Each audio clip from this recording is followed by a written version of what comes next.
2025 సక్సెస్ఫుల్గా ఫినిష్ అయిపోయింది. బట్ ఈ 2025 ఇయర్ మన తెలుగు ఇండస్ట్రీకి బ్యాడ్ ఇయర్ అనే చెప్పాలి. అబ్బా ఏముందిరా మూవీ అనే ఫీలింగ్ వచ్చేలా ఒక్కటంటే ఒక్క మూవీ కూడా లేదు. నాకు తెలిసినంత వరకు ఎవ్రీ ఇయర్ ఒక గొప్ప సినిమా అయినా ఉంటుంది. ఫస్ట్ టైం ఈ 2025లోనే అట్లీస్ట్ ఒక్కటి కూడా పర్ఫెక్ట్ ఇంపాక్ట్ ఉన్న మూవీ లేదు.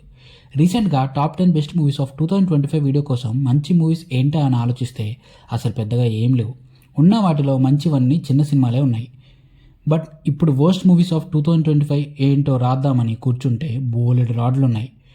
అంటే ఈ 2025లో మన టీఎఫ్ఐ నుంచి అన్ని రాడ్ మూవీస్ రిలీజ్ అయ్యాయన్నమాట. ఆ మూవీస్ అన్నీ చెప్పాలంటే అది వీడియో అవ్వదు, ఒక సినిమా అవుతుంది. అందుకే ఆ రాడ్లలో ఒక 10 కంకర్ రాడ్లను సెలెక్ట్ చేసి ఈ వీడియోలో డిస్కస్ చేయబోతున్నాను. టాప్ 10 వర్స్ట్ మూవీస్ ఆఫ్ 2025 ఏంటో ఈ వీడియోలో డిస్కస్ చేద్దాం. Number 10 in the list, Harihara Veeramallu. ఈ మూవీ 10th పొజిషన్లో పెట్టడానికి మెయిన్ రీజన్ ఫస్ట్ హాఫ్. మూవీలో ఫస్ట్ హాఫ్ చాలా బాగుంటుంది. ఆ సాంగ్స్, ఆ విజువల్స్ అండ్ ఆ యాక్షన్ సీక్వెన్సెస్ అన్నీ బాగా వర్కౌట్ అయ్యాయి.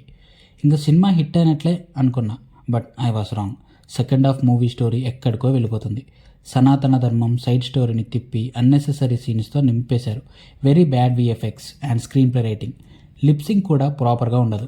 ఏ మూవీకి లేనట్లుగా ఈ మూవీకి 3 క్లైమాక్సెస్ ఉంటాయి. రిలీజ్ రోజు వెళ్తే వెరీ పూర్ అండ్ విఎఫ్ఎక్స్తో ఒక క్లైమాక్స్, మళ్ళీ కొన్ని డేస్ ఆగి వెళ్తే ఇంకొకటి ఉంది, అండ్ లాస్ట్ ఓటీటీలో మళ్ళీ వేరే క్లైమాక్స్ ఉంది. ఆ రేంజ్లో ఉందన్నమాట విఎఫ్ఎక్స్. అందుకే అన్నిసార్లు చేంజ్ చేశారు క్లైమాక్స్. ఈ మూవీ ఎప్పుడో స్టార్ట్ అయింది, అది కూడా క్రిష్ గారి డైరెక్షన్లో ఒక 40% ఆయనే డైరెక్ట్ చేశాడు. తర్వాత పవన్ కళ్యాణ్ గారు పాలిటిక్స్లో బిజీ అయ్యి టైం దొరకక మూవీ డిలే అవుతూ వచ్చింది. ఇంకా ఇలా కాదనుకుని క్రిష్ గారేమో ఘాటి స్టార్ట్ చేశారు. జ్యోతికృష్ణ డైరెక్షన్లో ఈ హరిహర వీరమల్లు రీషూట్ స్టార్ట్ చేశారు. అయినా సరే డిలేస్ అవుతూ వచ్చాయి డ్యూ టు వేరియస్ రీజన్స్. ఇంకా ఇలా కాదనుకొని ఇప్పటికే చాలా ఇయర్స్ అయిపోయిందని ఉన్న సినిమానే అటు ఇటుగా చుట్టేసి మన మొహాన కొట్టారు. అందుకే సెకండ్ హాఫ్ అలా ఉంది. ఒక పవన్ కళ్యాణ్ ఫ్యాన్గా very disappointed. Next number 9 in the list, Jatadhara.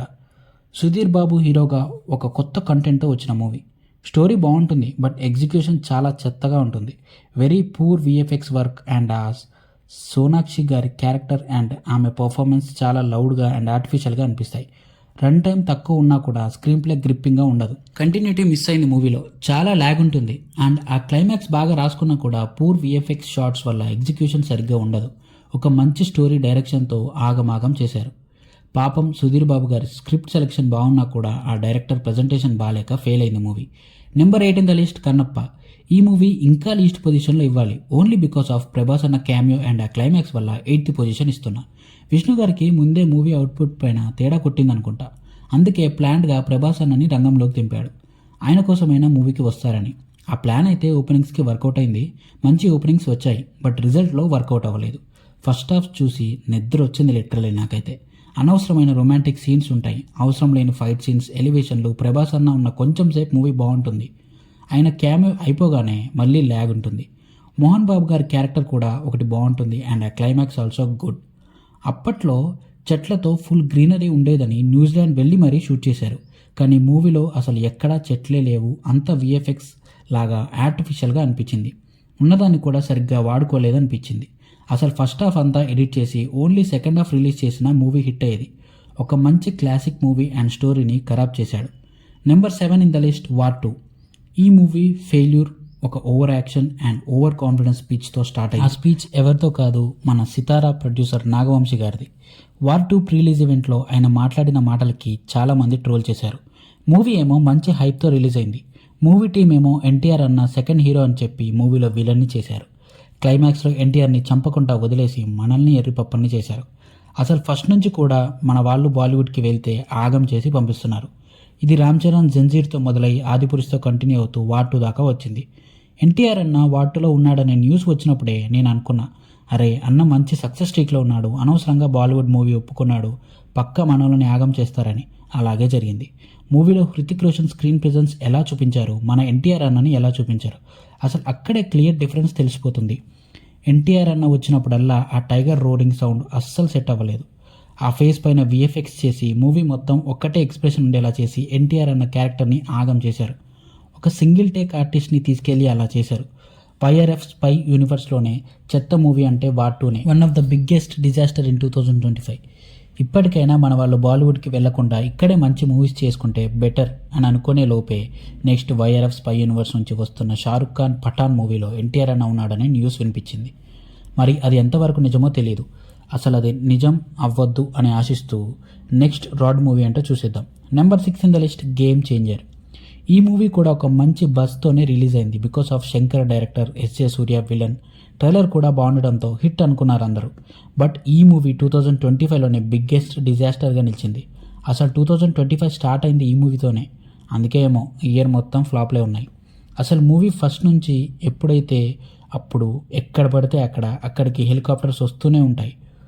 రోత కామెడీ, ల్యాగింగ్ స్క్రీన్ ప్లేతో ఫస్ట్ హాఫ్ చాలా దారుణంగా ఉంటుంది. సెకండ్ హాఫ్లో ఆ అప్పన్న క్యారెక్టర్ మాత్రం బాగుంటుంది. ఆ అప్పన్నకి రిలేటెడ్ స్టోరీ మూవీ మొత్తం ఉన్న మూవీ ఈజీగా హిట్ అయ్యేది.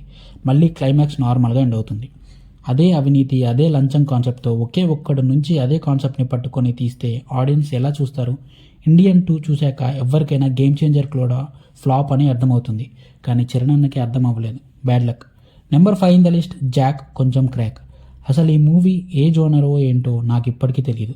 ఆల్ మిక్స్డ్ క్రాక్ జాక్లా ఉంటుంది మూవీ. అసలు ఎక్కడి నుంచి ఎక్కడికో పోతుంది మూవీ.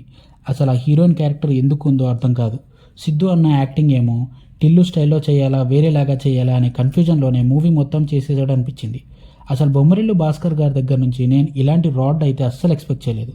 అసలు సిద్ధు అన్న ఎలా ఒప్పుకున్నాడో ఏమో ఈ మూవీకి. ఈ మూవీలో ప్రాపర్ స్టోరీ కానీ స్క్రీన్ ప్లే కానీ ఉండదు. చాలా ల్యాగ్ ఉన్న boring movie. Number 4 in the list Mitramandali. Comedy movie అని చెప్పి మూవీ మొత్తం నవ్వుతూనే ఉంటారని చెప్పి ఒక ఇల్లాజికల్ క్రింజ్ మూవీ తీశారు. అసలు ఒక్క సీన్ కూడా ప్రాపర్గా రాసుకోలేదు. ప్రాపర్ స్టోరీ కూడా ఉండదు.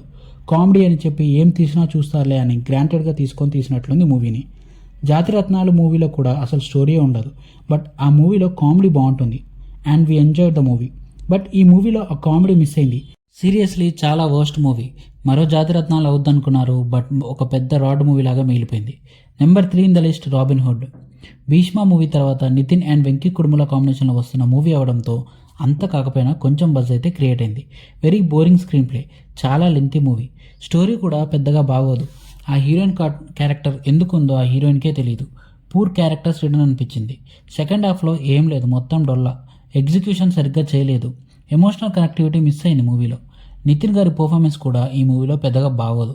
నితిన్ గారు స్క్రిప్ట్ సెలెక్షన్ చేంజ్ చేసుకోకపోతే కష్టమే సర్వైవ్ అవ్వటం. ఏదన్నా కొత్త పాయింట్ ఆర్ కొత్త కాన్సెప్ట్ ఉంటేనే ఆడియన్స్ చూస్తారు. Number 2 in the list Laila. Vishwaksen's ఫిల్మోగ్రఫీలో వర్స్ట్ మూవీ అంటే ఇదే. అసలు ఎలా ఒప్పుకున్నారో, ఎలా షూటింగ్ చేశారో. లేడీ గెటప్ అని చెప్పి చాలా వల్గర్గా ప్రజెంట్ చేశారు ఆ క్యారెక్టర్ని. ఒక లేడీ గెటప్ చేస్తుందంటేనే ఎంతో జాగ్రత్తగా చేయాలి.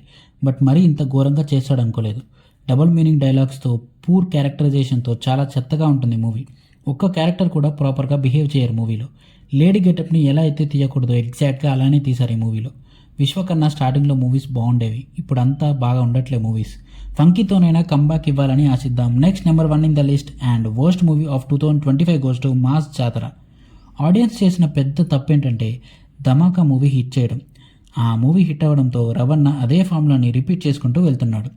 అయినా మూవీ టీమ్ ఇంటర్వ్యూస్లో రిలీజ్కి ముందే చెప్పారు ఈ మూవీ లాగానే పక్కా కమర్షియల్ మాస్ మసాలా మూవీ అని. ఏదో ఒక్కసారంటే యాక్సెప్ట్ చేశారు. మళ్ళీ అదే రాడ్ మూవీని తిప్పి కొడితే ఎలా చూస్తారో ఆడియన్స్ మాత్రం. అసలు మాస్ జాతర మూవీ గురించి ఎంత తక్కువ మాట్లాడితే అంత మంచిది. అసలు మూవీలో కంటిన్యూటీ ఉండదు.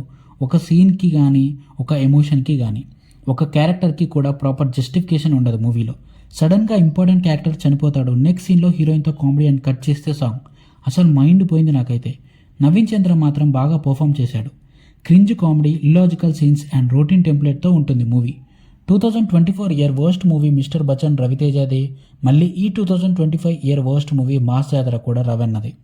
రవణ ఆ కమర్షియల్ మూవీస్ జోన్లోంచి బయటకు వచ్చి ఏదన్నా ఫ్రెష్ కాన్సెప్ట్తో వస్తే ఇప్పటికీ బ్రేక్ ఇవ్వడానికి రెడీగా ఉన్నాం. సంక్రాంతికి భర్త మహాశయులకు విజ్ఞప్తి అనే మూవీతో వస్తున్నాడు. చూద్దాం ఆ మూవీతో కంబ్యాక్ ఇస్తాడో లేదో. ఇంకా కొన్ని ఆనిముత్యాలు ఉన్నాయి, బట్ చెప్పాను కదా, అవన్నీ కూడా పెడితే వీడియో చాలా లెంతీ అయిపోతుంది. ఈ వర్స్ట్ మూవీస్ వల్ల మీ మైండ్ కొంచెం డిస్టర్బ్ అయి ఉంటుంది. అందుకే మా ఛానల్లో top 10 best Telugu movies of 2025 and top 10 best non Telugu movies of 2025 రెండు వీడియోస్ ఉన్నాయి. ఆ వీడియోస్ లింక్ కింద డిస్క్రిప్షన్లో ఉన్నాయి, చూసేసి రిఫ్రెష్ అవ్వండి. మీకు worst movie of 2025 A movie అనిపించిందో కామెంట్స్లో మెన్షన్ చేయండి. ఈ వీడియో నచ్చితే లైక్ చేసి మా ఛానల్ని సబ్స్క్రైబ్ చేసుకొని బెల్ ఐకాన్ మీద క్లిక్ చేసి నోటిఫికేషన్స్ ఆన్లో పెట్టుకోండి. మేము నెక్స్ట్ వీడియో పెట్టగానే మీకు నోటిఫికేషన్ వస్తుంది. Thanks for watching. Take care. జై హింద్.